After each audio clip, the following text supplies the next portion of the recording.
पंजाब में operation lotus एक बार फिर से चर्चाओं में है। आपको याद होगा साल 2022 में जालंधर के एक एमएलए शीतल अंगुराल ने दावा किया था कि उनको 3 अज्ञात व्यक्तियों द्वारा भारतीय जनता पार्टी में शामिल होने के एवज में 25 करोड़ रुपए ऑफर किए गए थे। शीतल अंगुराल ने दावा किया था कि उन्होंने उन तीनों व्यक्तियों को बाकायदा उनका स्टिंग ऑपरेशन करके उनके खिलाफ शिकायत विजिलेंस विभाग में की थी। 2 साल हो गए हैं, लेकिन अभी तक पंजाब विजिलेंस विभाग ने इसकी क्या जांच की, वो लोग कौन थे और किस तरह से ये मोबाइल फोन कॉल की गई थी, कहां से की गई थी, उन नंबरों की जो स्वामित्व था वो किसके पास थे, किसके नंबर से कॉल की गई थी, अभी तक इस जानकारी को सार्वजनिक नहीं किया गया है।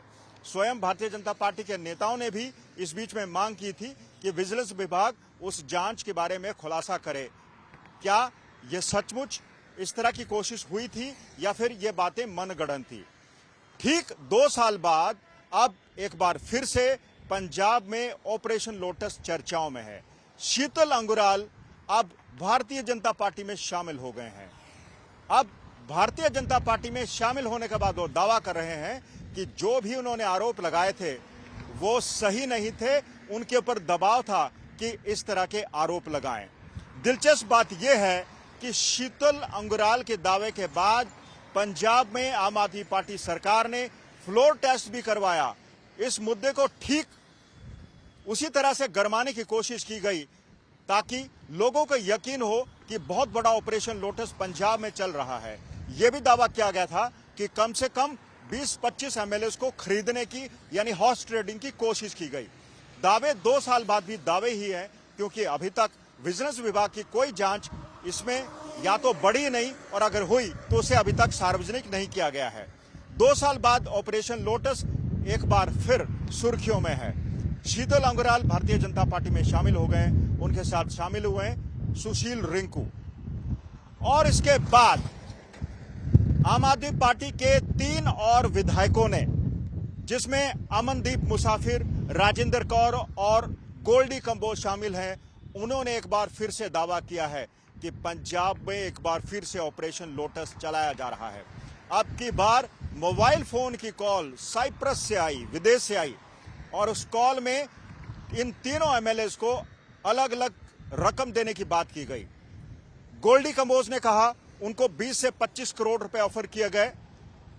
राजेंद्र कौर ने कहा उनको भी इतना ही अमाउंट ऑफर किया गया, लेकिन अमनदीप मुसाफिर को 45 करोड़ रुपए ऑफर किए गए। इसके अलावा Y+ सिक्योरिटी या फिर कैबिनेट रैंक, इसी तरह के ऑफर दिए गए।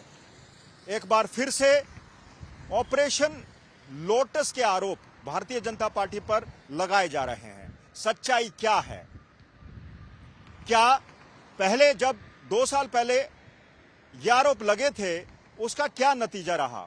और इसका एक और जबरदस्त पहलू है कि अगर ऑपरेशन लोटस चल रहा है तो सिर्फ आम आदमी पार्टी के एमएलएस को ही ये ऑफर क्यों दिया जा रहा है? कांग्रेस के एमएलएस को ऑफर क्यों नहीं आया? बाकी जो दूसरे एमएलएस हैं उनको ये ऑफर क्यों नहीं आया? आखिर आम आदमी पार्टी के एमएलएस को ही हॉर्स ट्रेडिंग या फिर उनकी खरीद फरोख्त के ऑफर क्यों मिल रहे हैं? इसकी सच्चाई क्या है? अब आम आदमी पार्टी सरकार को चाहिए कि ऑपरेशन लोटस के बारे में 2 साल पहले जो आरोप लगे थे उसकी जांच क्या हुई, जांच में क्या सामने आया, क्या आरोप मनगढ़ंत थे, सही थे, तो फिर वो 3 लोग कौन शामिल थे जो आम आदमी पार्टी के विधायकों को पैसा ऑफर कर रहे थे? मोबाइल फोन किसके नाम से था भी या फिर नहीं? और अब जब 3 और लोगों ने ये ताजा आरोप लगाए हैं, उसके पीछे की सच्चाई क्या है और आम आदमी पार्टी के ही विधायकों को ये ऑफर क्यों किया जा रहा है? ये सभी बातें अब जांच का विषय है। लेकिन जिस तरह से शीतल अंगुराल ने भारतीय जनता पार्टी में शामिल होकर अपने आरोपों से मुंह मोड़ लिया है और पूरा का पूरा ठीकरा आम आदमी पार्टी की लीडरशिप पर फोड़ दिया है, उससे अब यह विवाद और ताजा हो गया है और ज्यादा दिलचस्प हो गया है।